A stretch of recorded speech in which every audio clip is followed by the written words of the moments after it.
శ్రీ అరుణాచలేశ్వరాయ నమః. గ్రంథం పేరు కపాలమోక్షం. ఒక ఆత్మయోగి ఆత్మకథ. గ్రంథ రచయిత పరమహంస. అధ్యాయం 98, 16వ భాగం.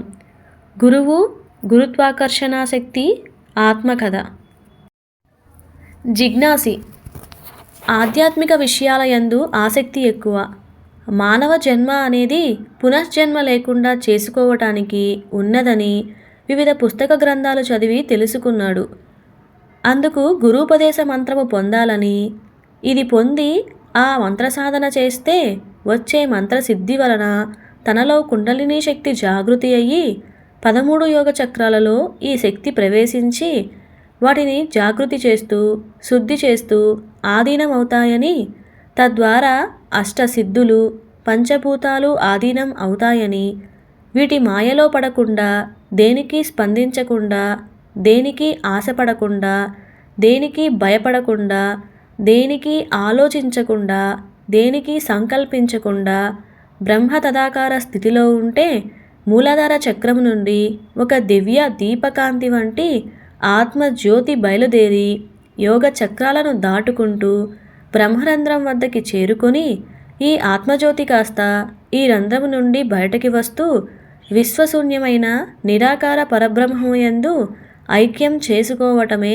మోక్షప్రాప్తి అని, అప్పుడు తల యొక్క మాడుభాగంలో ఉన్న సూదిబెజ్జం వంటి బ్రహ్మరంధ్రం నుండి రక్తం బయటకి రావటమే కపాల మోక్షమని, ఇట్టి స్థితి వలన కర్మరాహిత్యం, జన్మరాహిత్యం, కోరికారాహిత్యం, ఆలోచనారాహిత్యం, స్పందనారాహిత్యం కలిగి పునరపి జననము పునరపి మరణము లేని శాశ్వత మరణస్థితి కలుగుతుందని, ఇట్టి పరమ ఉన్నత స్థితిని పొందటమే మానవుడి లక్ష్య సాధనయని, ఇదియే మానవుడి ఉన్నత స్థితి నుండి ఉన్నత స్థితికి, బుద్ధిస్థితి నుండి బుద్ధం స్థితికి తీసుకొని వెళ్తుందని బోధ గురువుల ద్వారా, యోగ గురువుల ద్వారా, యోగుల అనుభవాల ద్వారా, యోగ సాధకుల ద్వారా, వివిధ ఆధ్యాత్మిక పుస్తక గ్రంథాలు చదవటం ద్వారా తెలుసుకున్నాడు. అంటే తనకి మోక్షప్రాప్తి కావాలంటే గురు మంత్రోపదేశం జరగాలి. దీనికి ఒక గురువు కావాలి. అందుకే వేట మొదలు పెట్టాలి అని గ్రహించి గురువు కోసం తను ఉన్న ఊరి పరిసరాలలో ఎవరైనా ఉన్నారేమోనని వెతకటం ప్రారంభించాడు. ఎక్కడ గురువు గురించిన సమాచారం కానీ, అలాగే మంత్రోపదేశం చేసే గురువు ఆ చుట్టుపక్కల ప్రాంతంలో లేడని తెలుసుకొని విచారంలో పడినాడు. గురువు లేకపోతే మంత్రోపదేశం జరగదు. ఇది జరగకపోతే తనలో కుండలినీ శక్తి జాగృతి అవ్వదు, యోగ చక్రాలు శుద్ధిగావు. అంటే ఈ లెక్కన చూస్తే తనకి ఈ జన్మ అంతిమ జన్మ కాదు, మళ్ళీ పునఃజన్మలు ఎత్తాలి, నానా కష్టాలు పడాలి.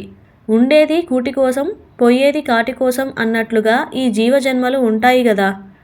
ఇప్పుడు ఏం చెయ్యాలి అనుకుంటూ తను చదివే డిగ్రీ చదువును అశ్రద్ధ చేయడం ప్రారంభించాడు. తోటి స్నేహితులు ఇతగాడి బాధను తెలుసుకొని అందులో శ్రీను అనేవాడు వెంటనే, ఒరే జిజ్ఞాసి, నేను నీకు కావలసిన గురువును చూపించలేకపోవచ్చును, కానీ నీ గురువును చూపించే వ్యక్తిని నీకు పరిచయం చేస్తాను, రా నా వెంట అంటూ ఇదే ఊరిలో ఉన్న శివాలయమునకు తీసుకుని వెళ్ళాడు. ఎందుకంటే ఈ ఆలయ ప్రధాన పూజారి కొడుకు పవన్కు కూడా ఆధ్యాత్మిక సాధనయందు శ్రద్ధ ఎక్కువ. పైగా 24 లక్షల గాయత్రి మహామంత్ర సాధన చేసి సిద్ధి పొందినాడు. ఇతడి నోటివాక్కు దైవవాక్కులాగా జరుగుతుంది.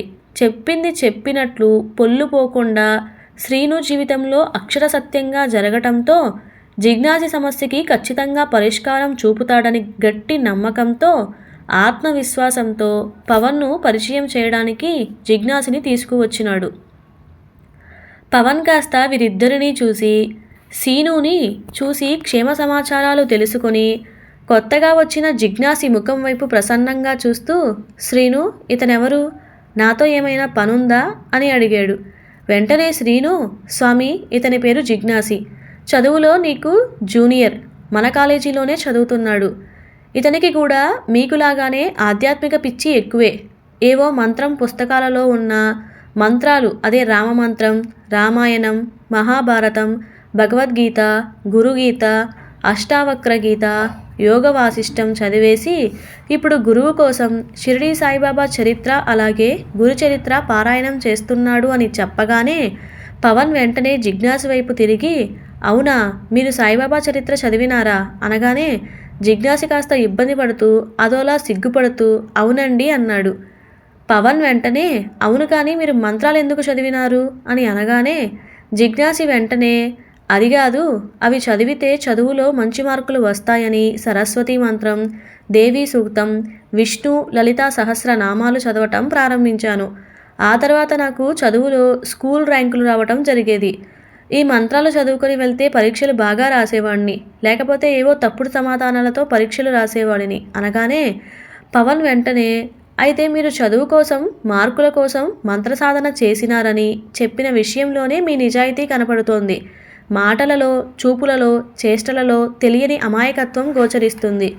ఇప్పుడు మిమ్మల్ని శ్రీను నా దగ్గరికి ఎందుకు తీసుకుని వచ్చాడో చెబుతారా అనగానే జిజ్ఞాసి కాస్త ఇబ్బంది పడుతూ అక్కడే ఉన్న శ్రీను వంక ఓరగా చూస్తూ ఆ తర్వాత పవన్ వైపు తిరిగి, ఏమీ లేదండి, నాకు గురు మంత్రోపదేశం చేసే గురువు కావాలి. ఆయన ఎక్కడ ఉంటాడో మీలాంటి వారికి తెలిసే అవకాశం ఉంటుందని శ్రీను చెబితే మీ దగ్గరికి వచ్చాను. దారి మధ్యలో మీరు బాగా జాతకాలు చెబుతారని తెలుసుకున్నాను.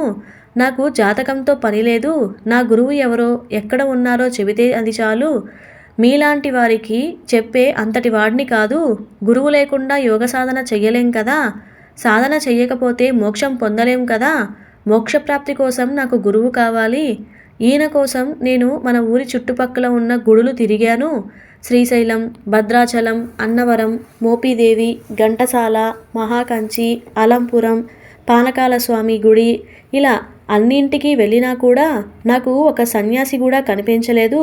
అదే నా బాధ అని కళ్ళల్లో నీరు ఉబికి వస్తూ మాటలలో తడబాటు, ఏదో తెలియని ఆవేదన, శరీర కంపనాలు జిజ్ఞాసికి మొదలవటం పవన్ కాస్త ఊరకంటతో లీలగా గమనించి, జిజ్ఞాసి, మీ గురువు కోసం మీ మానవ ప్రయత్నం మీరు చేసినారు, ఇంకా దైవ ప్రయత్నమే ఉంది.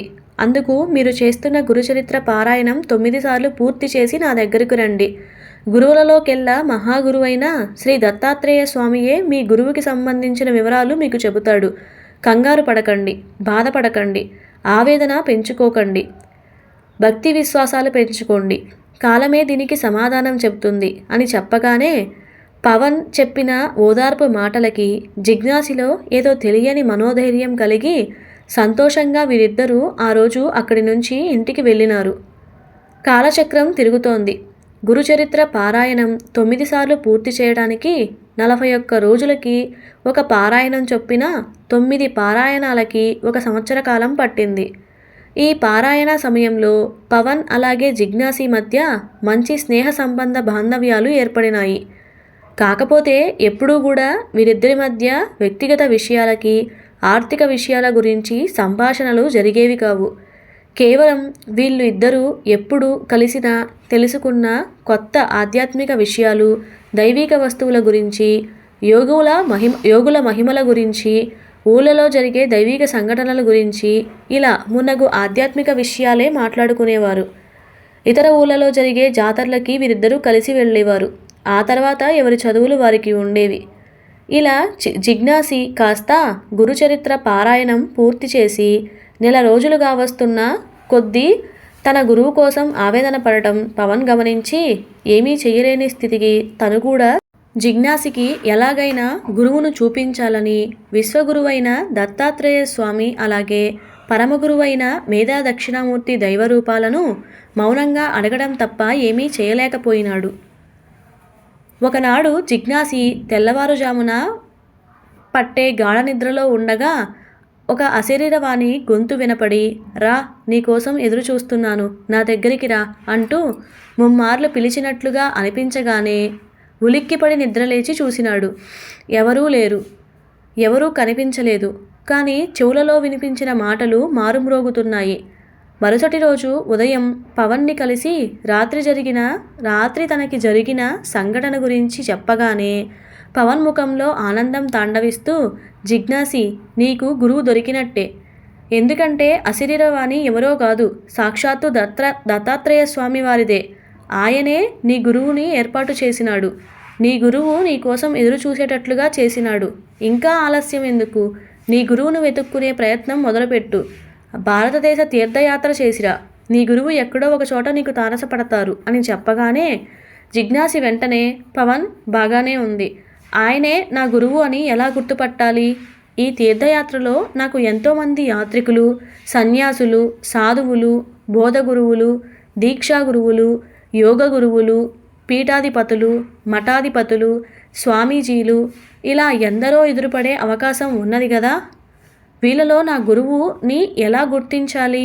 పోనీ ఆయనే నన్ను గుర్తుపట్టి నా దగ్గరికి వస్తే ఆయనే నా గురువు అని ఎలా తెలుసుకోవాలి అనగానే పవన్ ఒక్క క్షణం కళ్ళు మూసుకొని కళ్ళు తెరవకుండానే, జిజ్ఞాసి, నేను చెప్పేది జాగ్రత్తగా విను, మనసులో గుర్తుపెట్టుకో. ఊరికి దక్షిణ దిక్కులో వచ్చే క్షేత్రానికి వెళ్ళు. అక్కడ నుండి నీ గురువు కోసం యాత్ర మొదలుపెట్టు. నీ గురువు చూడటానికి నరిసిన జుట్టుతో, నరిసిన గడ్డంతో, చింపిరి జుట్టుతో, పొడి పొడిగా మాట్లాడడం, సన్నగా, పొడవుగా, ఎముకల గూడు వంటి నల్లని శరీరంతో, గంభీర ముఖంతో, వశపరుచుకునే కంటి చూపుతో, మాటలతో సౌమ్యంగానూ, కోపంలో పరశురాముడిలాగా, మాట నిలబెట్టుకొనుటలో శ్రీరాముడిలాగా, పట్టు వదలని మార్కండేయుడిలాగా, జ్ఞానం తెలిసిన అజ్ఞానిలాగా, ప్రాపంచిక విషయాలు దాటిన అవధూతలాగా, మనస్సుకి ఉల్లాసం కలిగించే ఓదార్పు మాటలతో, ప్రశాంత చిరునవ్వుతో, కల్మషం లేని మనస్సుతో, ధనం ఆశించని స్థితిలో నీ గురువు ఉంటాడు, కనపడతాడు అంటూ పవన్ కళ్ళు తెరిచి, జిజ్ఞాసి, ఇప్పటిదాకా నేను తన్మయ స్థితిలోకి వెళ్ళి ఏమన్నానో, ఏం చెప్పినానో నాకు గుర్తులేదు. నేను చెప్పిన విషయాలు నీకేమైనా ఉపయోగపడితే నీ గురువు నీకు దొరికినట్లే. గురువు అనుగ్రహ ప్రాప్తిరస్తు అంటూ జిజ్ఞాసిని దీవించి పవన్ కాస్త గుడి లోపలికి ఎవరో భక్తులు పూజ కోసం వస్తే వాళ్ళకి పూజ చేయడానికి వెళ్ళాడు. తీరా పూజ చేసి బయటకు వచ్చేసరికి అక్కడ పవన్కి జిజ్ఞాసి కనిపించలేదు. అంటే గురువు కోసం ఈ రోజు నుంచి వేట మొదలుపెట్టినాడని పవన్ గ్రహించి శివజపం చేసుకోవడం ప్రారంభించాడు. పవన్ చెప్పిన దక్షిణ దిక్కులోని క్షేత్రంగా శ్రీశైలం రావటం అక్కడికి జిజ్ఞాసి చేరుకున్నాడు. అక్కడ పవన్ చెప్పిన గుర్తులతో ఏ వ్యక్తి కనిపించకపోయేసరికి ఆవేదనతో తన ఇష్టదైవం శ్రీరాముడు ఉన్న భద్రాచల క్షేత్రానికి చేరుకున్నాడు. అక్కడ గురువు కోసం వారం రోజులు వెతికినా పవన్ చెప్పిన వ్యక్తి పోలికలు ఉన్న వాళ్ళు ఎవ్వరూ కనిపించలేదు. దిక్కుతోచని పరిస్థితి, ఏం చేయాలో అర్థం కాని అయోమయ పరిస్థితి. రాను రాను గురువుకి సంబంధించి ఆవేదనా భక్తి పెరిగిపోతుంది తప్ప తగ్గటం లేదు. అక్కడ నుండి తిరుపతి ఏడుకొండల స్వామిని దర్శించినా లాభం లేకపోయింది. అటు కంచి క్షేత్రానికి చేరుకున్నా కూడా కంచి కామాక్షి కూడా కరుణ చూపలేదు. ఆపై మౌన మహర్షి అయిన భగవాన్ రమణ మహర్షి ఆశ్రమం ఉన్న అరుణాచలము చేరుకున్నా కూడా గురువు గురించిన జాడ లభించలేదు. దానితో అవిముక్త క్షేత్రమైన మహాకాశీ క్షేత్రమునకు చేరుకున్నాడు. అక్కడ 6 నెలల పాటు ఉండి పవన్ చెప్పిన గుర్తులున్న గురువు కోసం రాత్రులు ఘాట్ల వెంట తిరుగుతూ అఘోరాలను, కాపాలికులను సందర్శించి అక్కడ తన గురువు లేడని తెలుసుకొని ఆవేదన చెందుతూ బద్రీనాథ్ క్షేత్రానికి వెళ్ళి అక్కడ గురువు కోసం 3 నెలల పాటు వెతికినాడు. అలాగే చార్ధామ్ యాత్రను కాలినడకతో చేసినా కూడా గురువు జాడ కనిపించలేదు. రాను రాను జిజ్ఞాసిలో తెలియని భయం మొదలైంది. గురువు దొరుకుతాడనే ఆశలు నెమ్మది నెమ్మదిగా సన్నగిల్లటం మొదలైంది. ఆవేదనతో హిమాలయాలకి ప్రయాణం కట్టినాడు. దారిలో వచ్చే అమర్నాథ్ యాత్ర చేసినాడు. అయినా కూడా గురువు కనిపించలేదు. సరాసరి హిమాలయాలకు చేరుకొని అక్కడ ఉన్న వివిధ యోగుల ఆశ్రమాలకు వెళ్ళి అక్కడ పవన్ చెప్పిన గుర్తులు ఉన్న మనిషి దొరుకుతాడేమోనని ఆశగా వెతకడం ప్రారంభించినా కూడా ఎలాంటి ఫలితమూ దొరకలేదు. దానితో దేవప్రయాగ యందు చచ్చిపోవాలని నిశ్చయించుకునే సమయంలో దగ్గరలోనే జ్ఞాన గురువైన వేదవ్యాసుడి గుహ ఉన్నదని తెలుసుకొని ఆ గుహ దగ్గరికి వెళ్ళినాడు. గుహ ఏకాంతంగా నిశ్శబ్దనాదంగా ఉంది.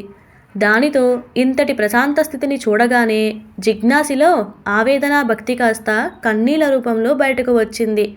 స్వామి వేదవ్యాస, నిన్ను జ్ఞానగురువు అంటారు కదా. నేను నా గురువు కోసం వెతకడానికి వచ్చి 24 సంవత్సరాలు కావస్తోంది.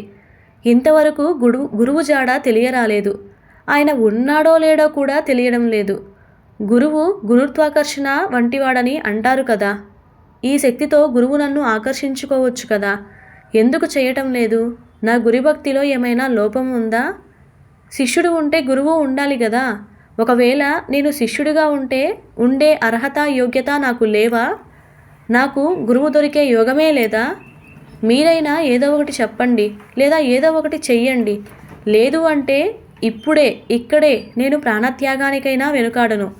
నాకు దేహభ్రాంతి లేదు. నాకు శరీరం మీద ప్రేమ, మోహ, వ్యామోహాలు లేవు. నాకు బంధనాలు, బంధుత్వాలు లేవు. ఒంటరిగా పుట్టాను, ఒంటరిగా పోతాను. నాకు ఎలాంటి మృత్యుభయం లేదు. అనుకున్న ఆశయం తీరకపోతే శ్వాసించే శరీరం ఉన్నా లేనట్లే గదా అంటూ బలవంతంగా శ్వాస పీల్చుకోవడం తగ్గిస్తూ ఉండేసరికి శ్వాస కోసం ఊపిరితిత్తులు ఎగశ్వాస ప్రయత్నం చేస్తూ ఉండగా, అప్రయత్నంగా కళ్ళు మూతలు పడుతూ ఉండగా, గుహలో కళ్ళ ముందర ఊరి శివాలయం జిజ్ఞాసికి లీలగా కనిపించేసరికి నొసలు ముడుస్తూ శ్వాస పీల్చుకోవడం ప్రారంభిస్తూ కొంపతీసి తన గురువు తనని వెతుక్కుంటూ తన ఊరి శివాలయానికి వచ్చాడా? ఆయన అటు వస్తే నేను కాస్త ఆయన కోసం బయలుదేరినానా? వామ్మో, ఇప్పుడు ఏం చేయాలి? అంటే ఇంటికి వెళితే గురువు అక్కడ నా కోసం ఉన్నాడేమో. లేదంటే ఎప్పుడూ లేనిది ఈ శివాలయం ఇప్పుడు ఈ పాడుబడిన గుహలో ఎందుకు కనపడుతుంది? ఇందులో ఏదో తెలియని మర్మం ఉంది అనుకుంటూ తన సొంత ఊరికి బయలుదేరినాడు.